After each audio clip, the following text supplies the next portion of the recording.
Melissa Sue Anderson walked away from one episode of Little House on the Prairie and never looked back.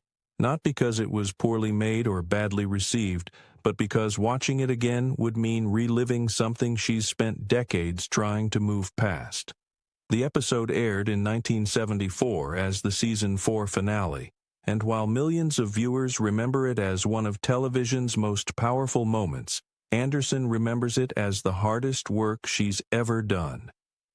She was 12 years old when she filmed those scenes, and the emotional weight of portraying Mary Ingalls losing her sight left marks that no amount of time has fully erased.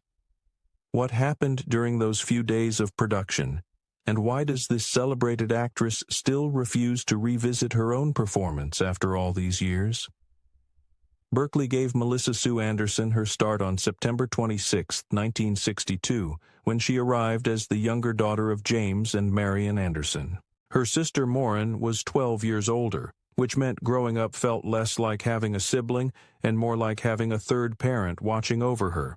That age gap shaped how she saw the world, giving her a maturity that most kids her age didn't carry.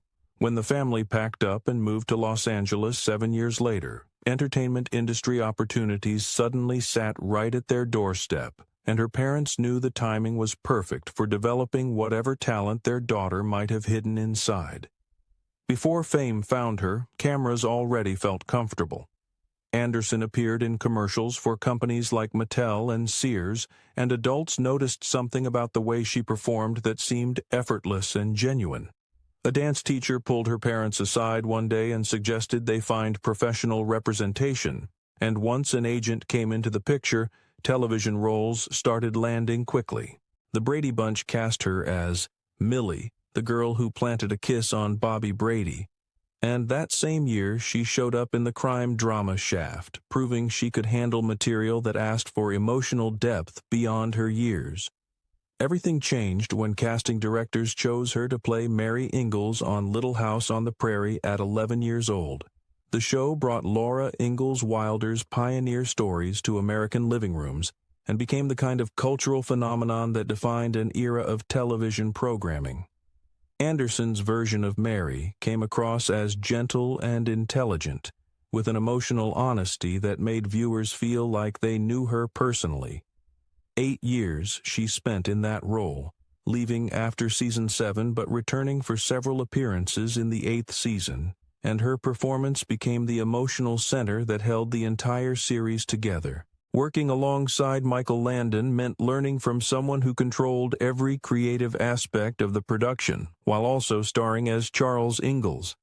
Landon recognized what Anderson could do with difficult material and trusted her with scenes that would have broken less capable performers. That trust led him to cast her in The Loneliest Runner, his autobiographical film from 1976, where she played Nancy Reese, and again in James at 15 the following year. These collaborations stretched her abilities beyond the prairie setting and proved she could bring the same authenticity to contemporary storytelling that she'd brought to the 1800s. Recognition came in 1978 when the Television Academy nominated her for a Prime Time Emmy Award as Best Leading Actress in a Drama Series, which was rare for someone so young and showed how seriously the industry took her work. The next year brought an actual Emmy win for the ABC after-school special titled Which Mother Is Mine?, a story about family identity that let her explore different emotional territory. She also starred in Survival of Dana, playing a North Dakota student adjusting to life in Los Angeles, and the combination of these roles proved she'd moved past being just a child star into something more substantial and award-worthy. International audiences fell just as hard for Mary Ingalls as American viewers had.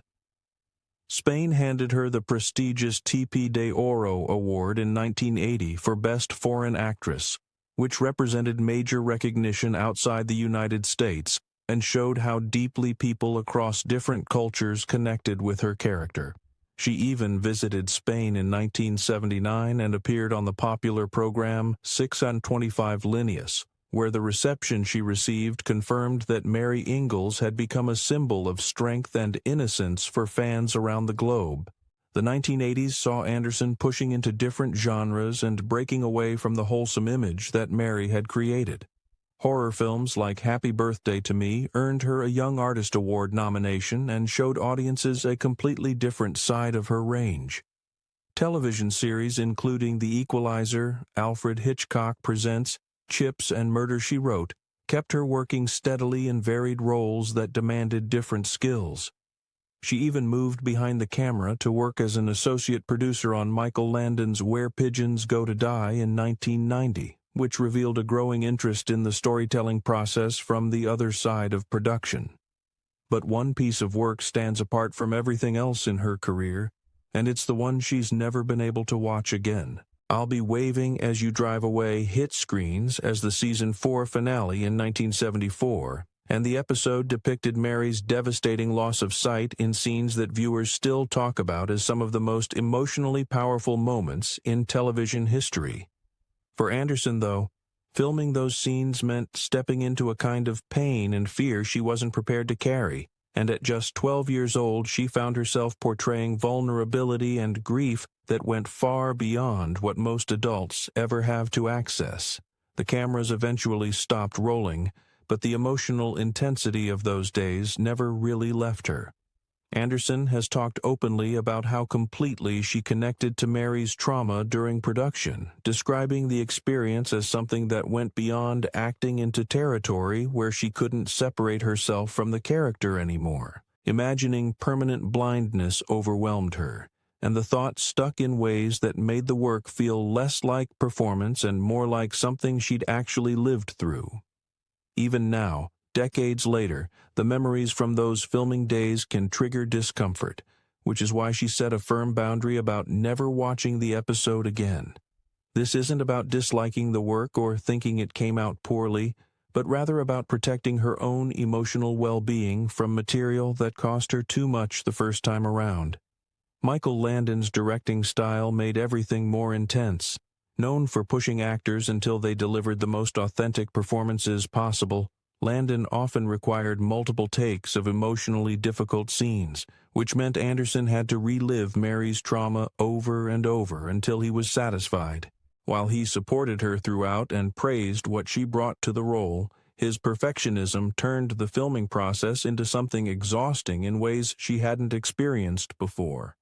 The emotional strain of repeating those scenes left impressions that never fully faded, and that's exactly why she avoids revisiting them today. The episode's impact reached far beyond Anderson's personal experience.